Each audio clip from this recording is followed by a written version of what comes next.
اما بعد بسم اللہ الرحمن الرحیم۔ حضرت عبداللہ رضی اللہ تعالی عنہ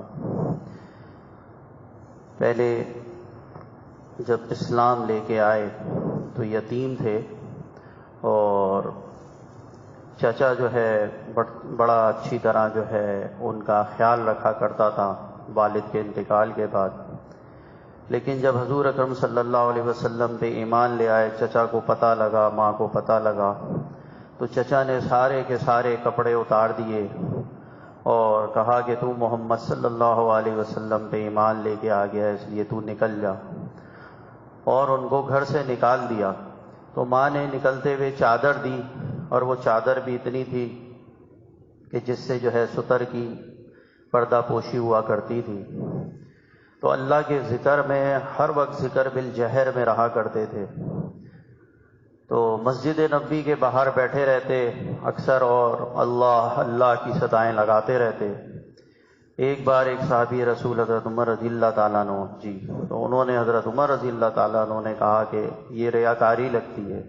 تو جب حضور اکرم صلی اللہ علیہ وسلم کے علم میں یہ بات آئی تو حضور اکرم صلی اللہ علیہ وسلم نے فرمایا نہیں، ایسا نہیں ہے۔ تو ذکر بالجہر ایسی چیز ہے کہ اللہ کی یاد ایسی چیز ہے کہ اس میں جو ہے کوئی ریاکاری وغیرہ کا شائبہ نہیں ہوتا۔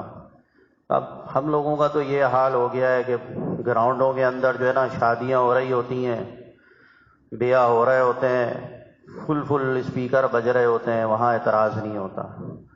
اور اللہ معاف کرے اتنے گندے دل ہو چکے ہیں کہ ذکر بالجہر اللہ کا اگر ذکر ہو رہا ہو تو اعتراض ہو جاتا ہے۔ تو ہم لوگ کہاں جا رہے ہیں؟ اللہ کی محبت، اللہ کی معرفت، اللہ کا تعلق کہاں سے آئے گا؟ حضرت گنگوئی رحمۃ اللہ علیہ جو تھے جب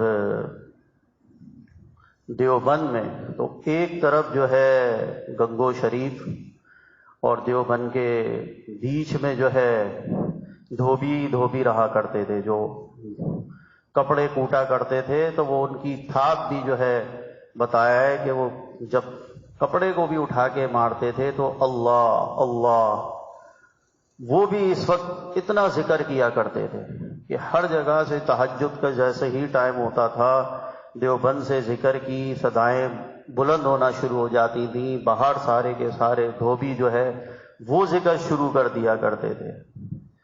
اور ذکر ہی کا معاملہ ایسا ہے کہ ذکر ہی سے انسان کا سارا معاملہ ہے۔ اب یہاں پہ اگر کوئی آتا بھی ہے تو وہ پہلے دن چاہتا ہے کہ بھائی اس کو طریقت کے پتہ نہیں، اس کو عالم ناسوت میں بھی پہنچا دیے، جو شیخ ہے عالم ناسوت میں بھی لے جائے، عالم ملکوت میں بھی لے جائے، عالم جبروت میں بھی لے جائے۔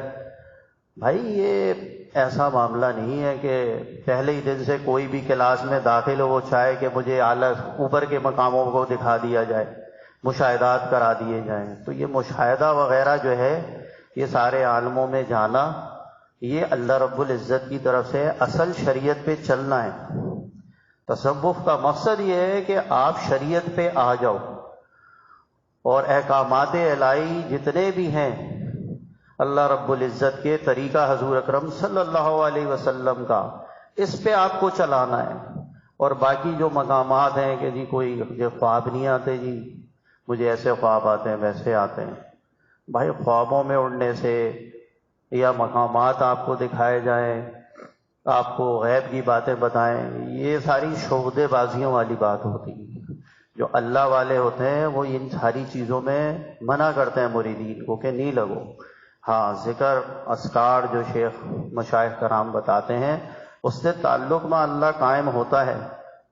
تو اس کی مثال ایسی ہے کہ کچھ نعمتیں اس میں ایسی ہوتی ہیں کہ کچھ نعمت جس طرح دنیا میں کوئی نعمت کسی کے پاس ہے، کوئی کسی کے پاس ہے، کوئی کسی کے پاس نہیں ہے۔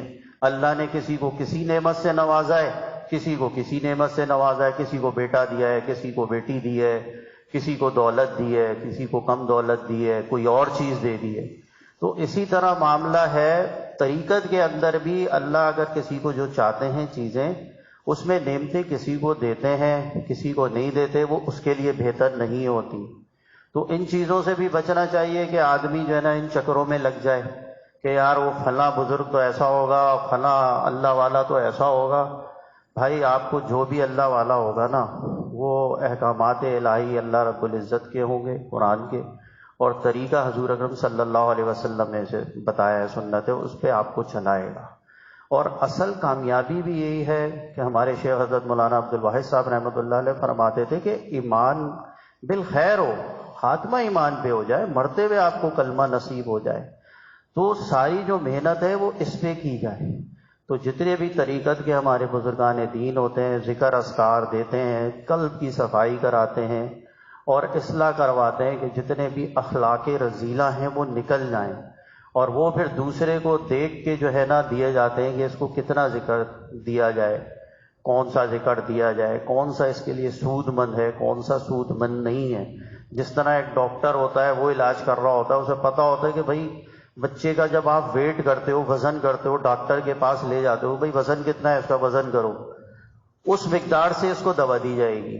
اسی طرح ہمارے مشائخ کرام و اعظام جتنے بھی ہیں طریقت پہ چل رہے ہوتے ہیں، تو اکثر جو ہے میں دیکھ رہا ہوتا ہوں کہ آتے ہیں، باتیں اگر پوچھتے ہیں طریقت کی یا کہیں اور سے ان کا تعلق ہوتا ہے، تو جو دوسرے مسالک سے تعلق ہوتا ہے وہ آتے ہیں، پوچھتے ہیں، تو ظاہر ہے ان کو تو ہم کچھ بتاتے ہیں کہ بھائی یہ آپ پڑھو، یہ کرو۔ لیکن اگر کوئی ایک شیخ سے تعلق ہے، پھر تو دوسرے کو چاہیے کہ وہ اپنے شیخ کی مجلس جو ہے، جو میں بیٹھ رہا ہے، تو جو شیخ بتا رہا ہے اس پہ چلے، ادھر ادھر نہ جائے، اس کو فائدہ نہیں ہوتا۔ پھر اپنے شیخ کی مجلس میں فائدہ ہوگا اسے۔ ہاں اگر اجازت ہے تو بالکل 100% بیٹھ سکتا ہے، اور جب ارادت کامل ہو جاتی ہے تو مشائخ کرام خود اجازت دے دیتے ہیں، لیکن جو نیا سالک ہو اس کو چاہیے اپنے ہی شیخ کی مجلس کو اختیار کرے۔ تو اس میں دیکھتا ہوں کہ اکثر لوگ بولتے ہیں رضی بھائی ہمیں یہ اس کے بعد کب ذکر دیں گے، اس کے بعد کون سا ذکر دیں گے؟ تو بھائی وزن دیکھ کے ہی معاملہ ہوتا ہے سارا۔ جس طرح ڈاکٹر کہتا ہے نا کہ بھائی اتنے ویٹ کا، اب اتنی عمر ہو گئی ہے اس بندے کی، اتنی زیادہ ہو گئی ہے، ہم اس کو جو ہے 1000 mg دے ہی نہیں سکتے۔ تو یہ سارے معاملات ہوتے ہیں۔ تو جب بھی آپ کسی سے تعلق قائم کریں گے تو جو وہ آپ کو ذکر دے رہا ہے، آپ اپنی ارادت صحیح کر لیں بس۔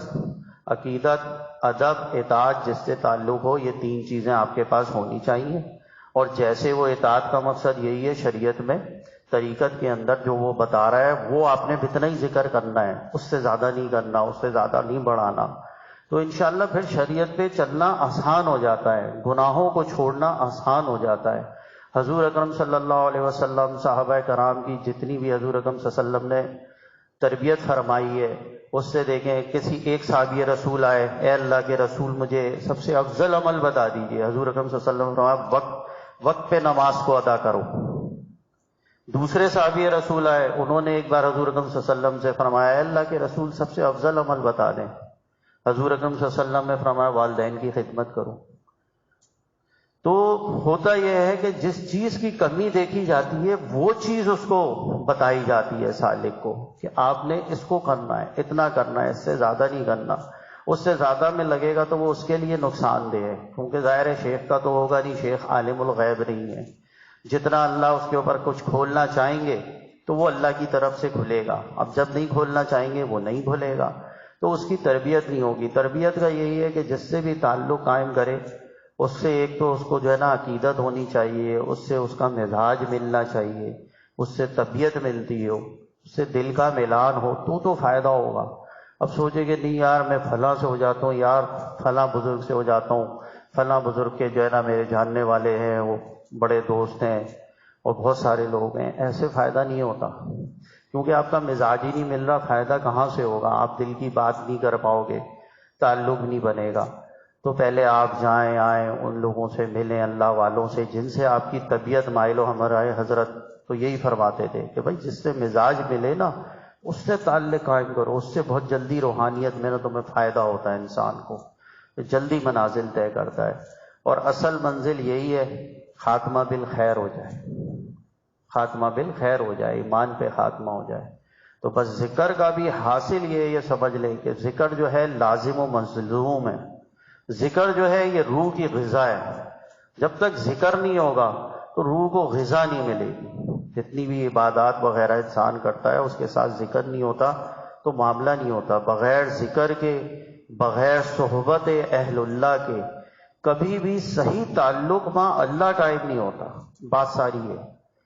اور جب صحیح تعلق مع اللہ قائم نہیں ہوگا تو اخلاص نہیں آئے گا، اور جب اخلاص کے بغیر کوئی کام کرے گا تو وہ سب بیکار ہو جائے گی۔